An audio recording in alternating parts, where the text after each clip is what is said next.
Tänases saates on mees, kelle beebi jumal tervendas üleloomulikul viisil palve peal.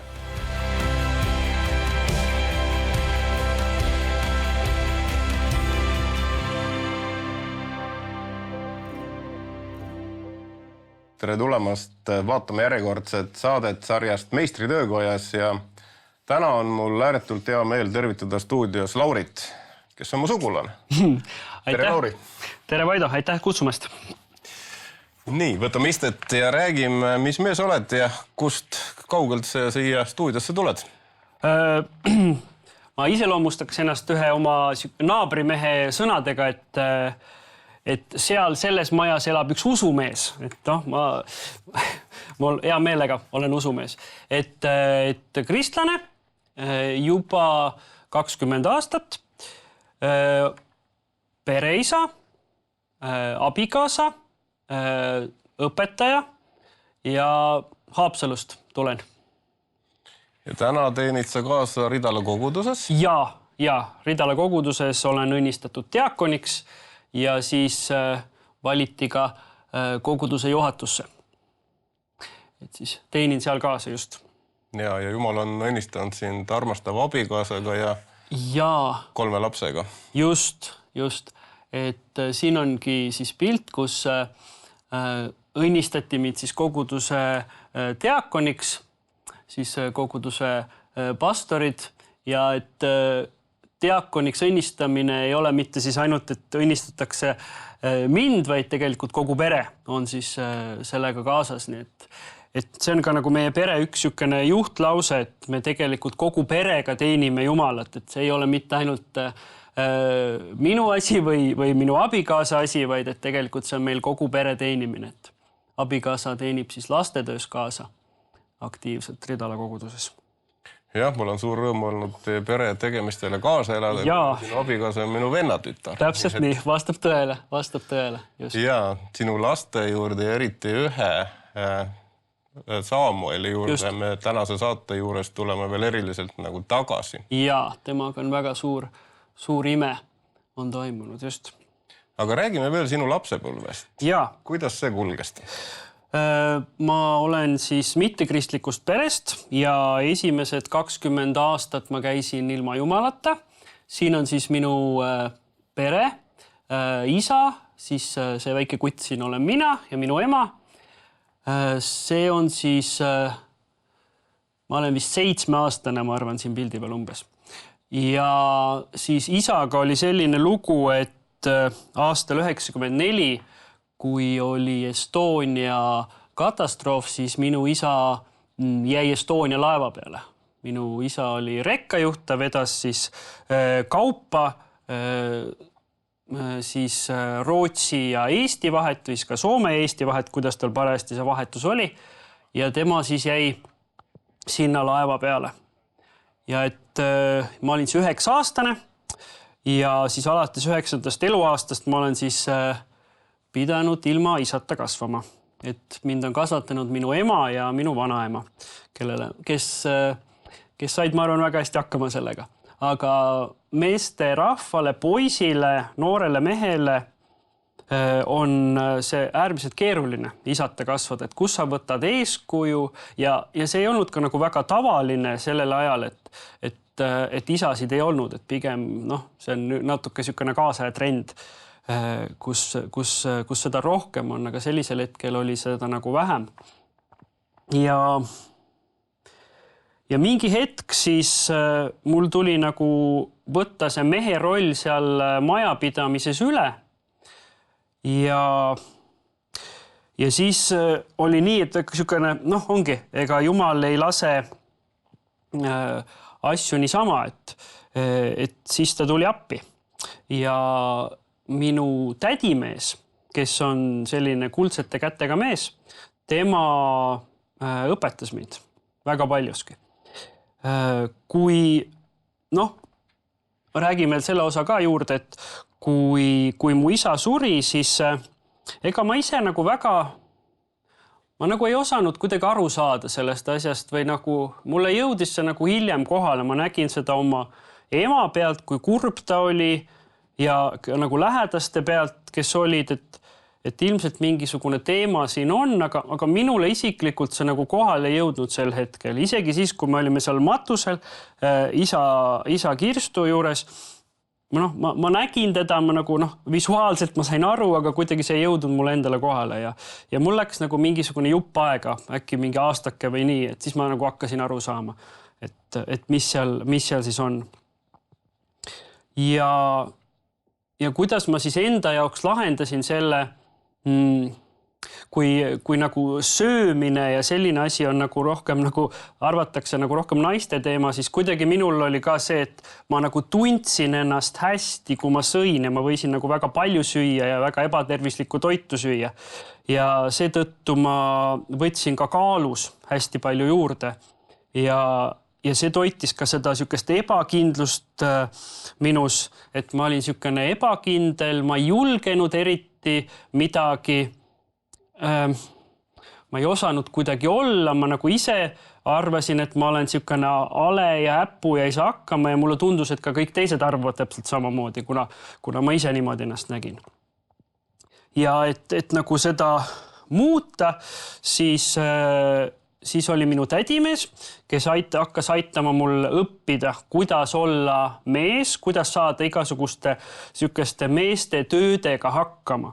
Et ma mäletan, et ma sel hetkel, mis ma siis olin sükene 10 ja 11, ega ma siis aru ei saanud nendest asjadest väga, et minu eakaaslased, eks ole, laupäeva hommikul magasid südamerahuga ja mina siis kell 7:30 hommikul ärkasin üles laupäeva hommikul kõige magusam aeg ja siis pidin hakkama mingisuguseid töid koos tädimehega tegema.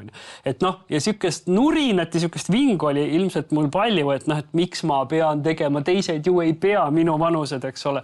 Aga kui ma nüüd vaatan tagant järgi, siis tegelikult see oli ju puhtalt Jumala õnnistus tegelikult, et ta saatis tädimehe. Ja et tädimees oli ka nagu väga rahulik, väga sükene hea õpetaja mulle neid asju tegema. Et kui ma nüüd vaatan hiljem, siis minu abikaasal on ka väga asjalik isa, et tervitusi minu äiapapale, et nagu see, et tema oli harjunud, aga et isa teeb või mees teeb neid mehetöid. Ja ma mõtlen seda, et Jumal nagu teadis neid asju ette ka ja ta õpetas mind minu tädimehe kaudu neid töid ka tegema. Et mis seal iganes siis maja voodri vahetamine, torude parandamine, mingisuguste kraanide vahetamine, sükesed igapäevatööd, millega mehed võiksid hakkama saada, siis mina õppisin. Ehk Jumalal on igast olukorrast väljapääsu tee, et... Aamen, aamen. Nii et aja jooksul sa said sellisest ebakindlusest üle, sellepärast mina tean mind küll sellisena juba, kes ei ole ebakindel. Ja, aga sellega läks ka aega. Ja veel koolis ka selline asi, et ma õudselt pelgasin avalikult esineda. Kui koolis pidi mingit luuletust lugema, mäletan, üks kõige suuremaid katsumusi oli, pidime Hamleti monoloogi lugema klassi ees. Kohutav, kuidas sa loed kõigi klassi ees, eks ole. Mis nad arvavad minust, kui mul midagi sassi läheb, eks.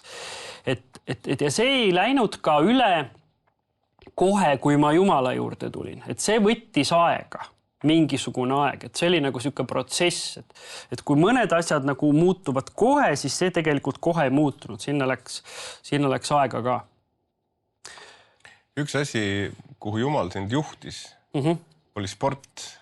Ja. Kui ma palusin sul võtta midagi sulle tähenduslikku kaasa, siis sa võtsid selle varustuse. Just sellised asjad, et kes siis, see on minu siis noorpõlve bluus, väravahi bluus.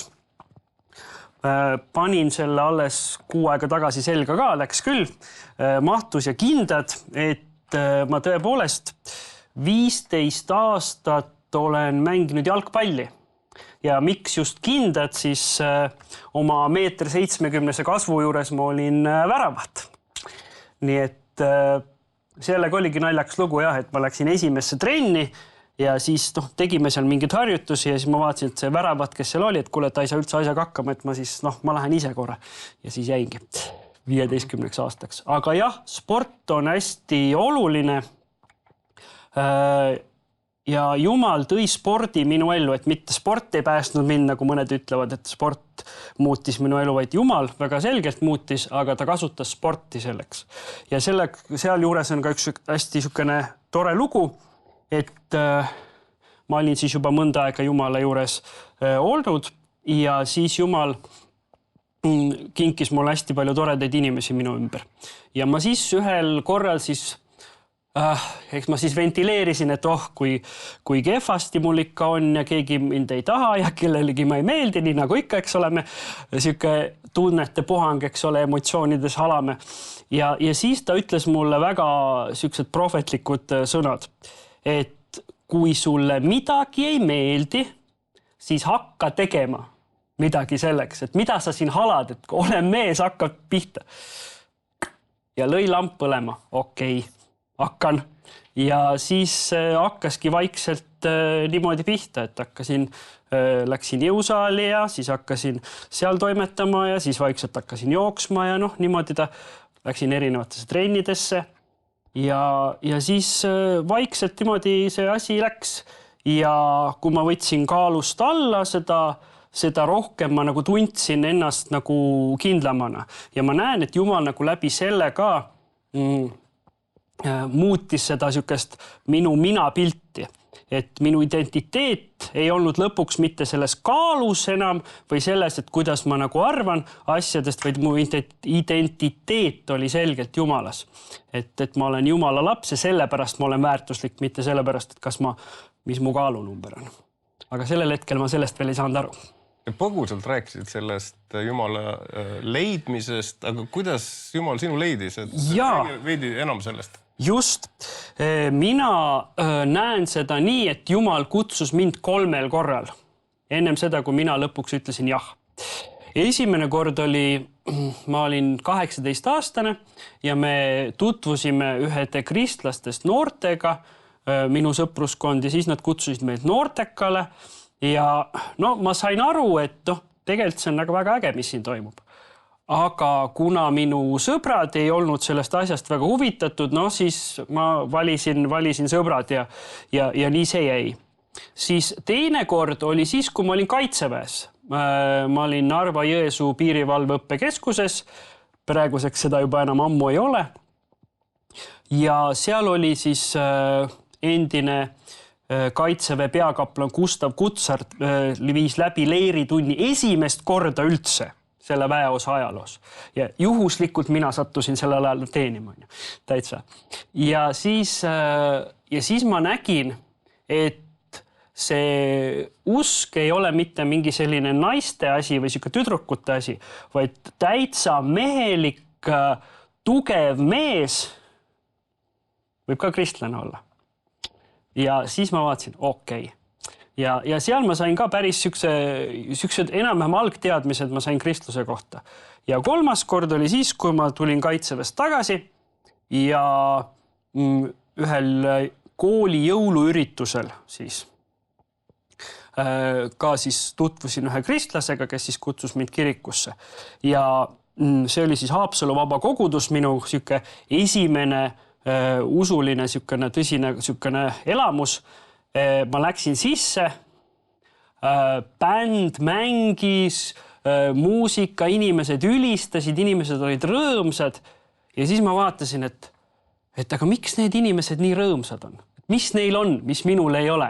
Ma tahan ka seda saada, mis neil on. Ja siis sain, Jumal andis mulle selle. Aga ongi see, et ma vaatasin, et nad on nagu siiralt rõõmsad, miks nad on rõõmsad. Ja sealt oli, et see nii-öelda 3 kutsumist oli enam-vähem sellise 2 aasta sees.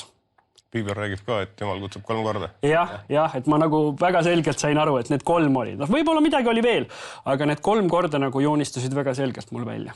Ja mõistlik on mees, kes nendele kutsutele järgneb. Amen.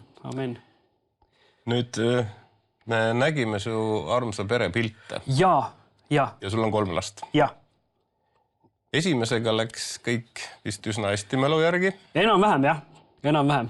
Teisega olid väiksed väljakutsed, aga me tahaks peatuda kõige noorema Samueli loo juures. Just. Räägi palun, mida te avastasite peale Samueli sündi? Me näeme seda Samuelit ka siin pildi peal. Jaa, see on äge mees. Tegelikult oli juba see, et ega ta sündida ka kohe ei tahtnud, et läks sellega ka aega. Ja siis, kui ta sündis, siis tal oli nabanöör oli 2 korda niimoodi ümber kaela, kui ta sündis. Ja ta oli ikkagi sükene lillakas natukene. Ja siis kõik võeti ära, kõik oli okei. Ja tundus, et kõik on nii nagu peab. Ja siis umbes, aga see, et tal olid siuksed nagu pinged või siuke lihastoonus oli nagu tugev, et seda oli nagu kohe alguses meil näha, et jalad olid pinges ja siis käed. Ja siis, kui laps saab 2-kuuseks enam-vähem, et siis ta peaks hakkama nagu teadlikult mingeid asju haarama. Ja eks me siis Samueli panime selili ja siis panime talle mingid mänguasjad siia, et ta siis saaks proovida haarata. Siis me nagu nägime seda, et ta tahtis haarata vasaku käega ka neid asju, mis olid paremal pool. Ja siis mõtlesin, et aga see ei saa ju nagu olla tavapärane, sest lapsed ei oska veel 2-kuuselt eelistada, et kas ma olen nüüd vasaku või parema käeline, et need peaksid töötama sarnaselt. Ja hakkasime siis muretsema ja läksime siis perearsti juurde ja perearst ütles meile, mitte ei lükanud meie muret ümber, vaid ütles, et poolest, et mingisugune tavapärasest kõrvalekalle on, aga et mis asi, kui palju, seda ei tea.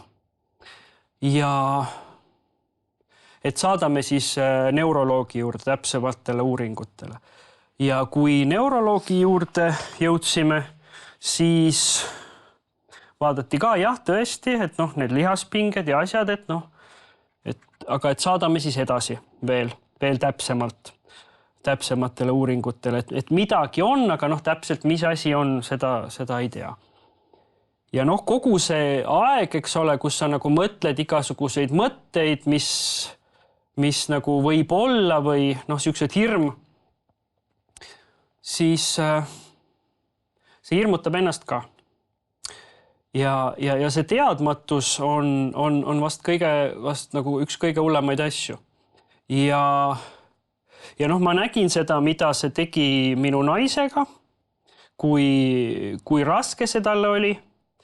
Ja siis mehena ja isana sul on nagu see, et sa oled harjunud nagu asju kontrolli all hoidma, sa nagu saad asju teha, eks ole, kui laps toob sulle oma mänguasja, et kuule, et issi, et paranda ära, eks ole, siis sa proovid ära parandada, eks ole, selle asja. Aga see on midagi, mida sina parandada ei saa. Ja see on mehena üks hirmutavamaid asju, mis võib olla. Et on olukord, mida sa ei kontrolli. Ja sa üritad nagu olla tugev oma abikaasa jaoks, oma teiste laste jaoks, et võimalikult nagu vähe nagu siukseid asju muret nagu välja lasta, et proovid olla tugev, aga üksinda olles Jumala ees on raske ja siis sa saad nagu ennast nagu tühjaks lasta. Et mehed, et tasub Jumala ees olla nõrk. Et Jumala ees on see koht, kus sa võid nõrk olla ja lasta välja ennast. Ja kus sa mujale lased. Ja pead olema tugev. Ja ma mäletan, et seminaris õppimise ajal mul oli palvepäevik vaja pidada sellel ajal ja ma kirjutasin oma palved sinna ülesse. Ja need olid midagi sellist, et Jumal, et ma ei saa aru, miks see on. Ma ei saa aru, miks see juhtub ja miks see nii on. Aga ma tahan uskuda ja ma pean uskuma, et sinu plaan on parim. Et miks see on, ma ei saa aru ja võiks mitte olla. Aga et ma tean, et sinu plaan on parim, ma pean seda uskuma. Et see sinepi ivake võib-olla uskus oli, aga ilmselt mitte rohkem. Ja sellest usust nagu, ma nagu proovisin 10 küünega kinni hoida. ja samal ajal on Samueli pärast hästi palju palvetatud. Juba ennem tema sündi palvetati. Meeste hommikul, palve hommikul on palju tema eest palutud ja meie sugulased ja tuttavad kõik, neid on hästi palju. Ja ma tahan tänada igat ühte, kes on palunud. Jah, aitäh kõikide eestpalvetele, Absoluutselt. kes iganes kellegi eest palvetab. Just. Ja see tuleb alati õnnistusena ka endale tagasi ja ma kerisin seda vestlusse abikaasaga Messengerist tagasi sinna aega, kui me neid jagasime ja seda valu jagasime ja teiega koos olime. Ma leidsin sealt ühe lause, mida ma olin kirjutanud ja võib-olla see on hea televaataja sulle ka täna, kui su elus on olukord, mis ei allu sinu kontrollile. On see mõni haigus, on see mõni lähedasega probleem ja see tekst oli selline. Palu lihtsalt lühikest ja väikest palvet. Jeesus, aita. Mida iganes sa endaga kaasa toob või koheselt ei too, siis üks on kindel, Jeesus aitab. Amen. See on teie perekogemus. Mis edasi sai? Põhimõtteliselt oli ju nii, teil oli väike beebi, kellel üks käsi ei liikunud, üks pool oli halvatud, vist ei saa päris öelda, aga see oli praktiliselt ei liikunud. Ei liikunud jah, et kui me panime ta kõhule, et siis see käsi liikus niimoodi ette, et ta selle käe peale ei toetanud. Ja jalad olid sellises toonuses siuksed nagu peaaegu nagu pulksirged, et ega ta nagu väga neid painutada ei lasknud, et kui öeldi, et võimelge temaga, siis ma ei saa võimelda, ei ole võimalik. Ja siis tuli teie ellu päev, isadepäev. Aamen. 13. november, aasta oli 2021. Ja siis toona teenisin Kalju koguduses kaasa, ma pidin siis sellel päeval teenistust juhatama ja tõlkima, mul oli, see oli täiesti siukene, et Ja kui me ütlesime siis, et siis minu abikaasa suhtles oma sõbrannaga, kes siis käib Eelimi koguduses ja siis temast siis rääkis pastor Ooliusega ja pastor Oolius sai väga selge pildi, et Samuel saab terveks. Väga selgelt ütles meile, et Samuel saab terveks. Ja kui ta palvetas Samueli pärast, siis ta sai, et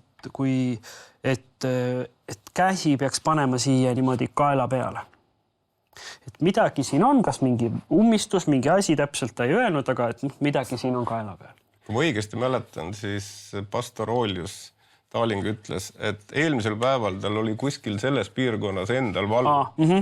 Ja kui ta seda beebit nägi, siis ta kohe teadis, et see on see piirkond, mille eest ta peab palvetama. No vot. Ja siis, kui me läksime sinna eespalvele, siis mu abikaasa Karina läks siis sinna koos pastoriga ja siis mina läksin teiste lastega üles pühapäevakooli tuppa. Ja kui vist oli suhteliselt lühike palve, ei olnud pikk, aga kui pastor pani oma käe siia peale, siis Karina kirjeldas seda, et Samueli otsa esine ja siit niimoodi läks kõik punaseks. Ja siis beebi siis Samuel toodi meile üles, siis Karina jäi veel eespalvele sinna alla ja kohe nagu ei saanudki aru. Natukene mõni hetk, 10-15 minutit, siis me vaatasime, et oota, et see käsi, mis ennem oli selline nagu pigem sükene kas sirge või kuidas, et mis ei liikunud, hakkas nagu liikuma. Ja tal oli üks sükene mängukas, mis tal oli koti küljest, hakkas seda loopima nagu ühest käest teise ja see käsi hakkas nagu liikuma täiesti vabalt, igas suunas nagu täiesti. Vaatasime appi. Ja siis, kui me võtsime ta sülle, siis me panime niimoodi, lasime tal jalad toetada siis meie jalgade peale, põlve peale ja siis jalad vajusid niimoodi kõveraks. Ta oli täiesti ära vahetatud. Ja siis me nagu ohetasime seal, et ongi tõesti väga suur ime. Ja mis pastor Oolius ütles selle peale, et sõbrad, et mis te nagu nii väga imestate, aga Jumal teebki selliseid asju. See on Jumala jaoks normaalne. Et see on, nii käivadki asjad Jumala juures.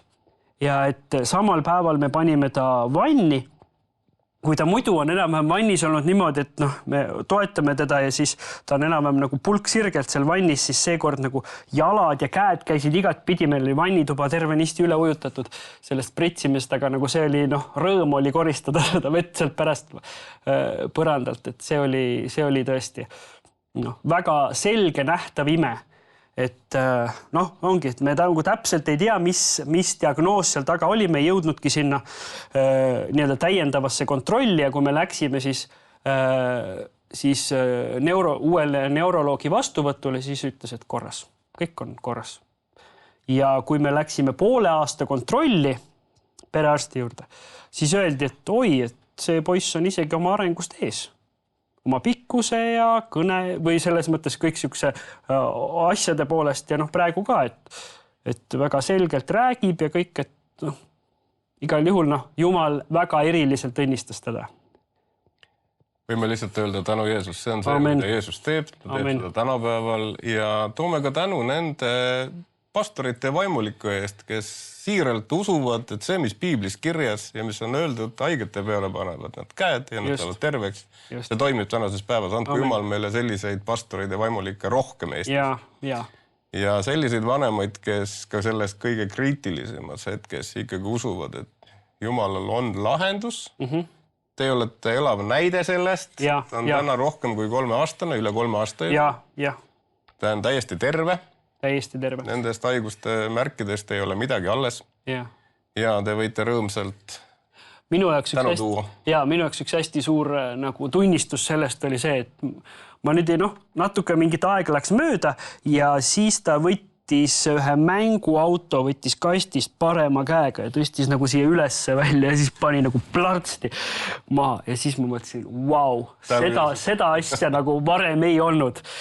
Et see on mul nagu nii meeles, et siis mõtlesin nagu tänu Jumalale, nagu see on lihtsalt nii äge. Aitäh sulle jagamast ja tänu Jeesusele selliste hetkede eest, aga ma palun, et sa palvetaksid nende vanemate eest, kes on täna oma lastega lootusetus olukorras, et Jeesus võiks sekkuda nende ellu. Jah. Kallis taeva isa, me täname sind, et me võime tulla sinu ette ja me võime tulla, et me saame panna lootuse sinu peale. Et kui inimlikult on nagu väga keeruline olukord ja inimlikult ei saa mitte midagi teha, siis Jumal, sinul on alati lahendus. Sinul on alati võimalus sekkuda ja Jumal, me palume sind, et nendel vanematel, kellel on praegu see olukord, kus on väga raske oma lastega või iseendaga ja kuidagi lootust üldse nagu ei ole või siis me palume Jumal sinu sekkumist sinna. Me palume sinu lootust lootusetutes olukordades, et inimesed võiksid olla ja tulla sulle rohkem ligi ja usaldada sind ja panna oma lootuse sinu peale, sest kelle peale me veel loota saame, kui mitte sinu. Aamen. Aitäh sulle, Lauri, jagamast seda julgustavat lugu ja hea televaataja, kui sina oled täna olukorras, kus sina või sinu lapsed on lootusetus olukorras, siis olgu see Lauri ja Karina perelugu julgustuseks sulle. Otsi üles kristlased, kes võiks koos sinuga palvetada ja piibel ütleb, haigete peale panevad nad käed ja need saavad terveks.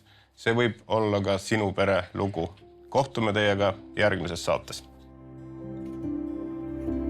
Hea vaataja, lõppenud saade on sündinud TV7 ja Nõmme meestehommiku koostöös.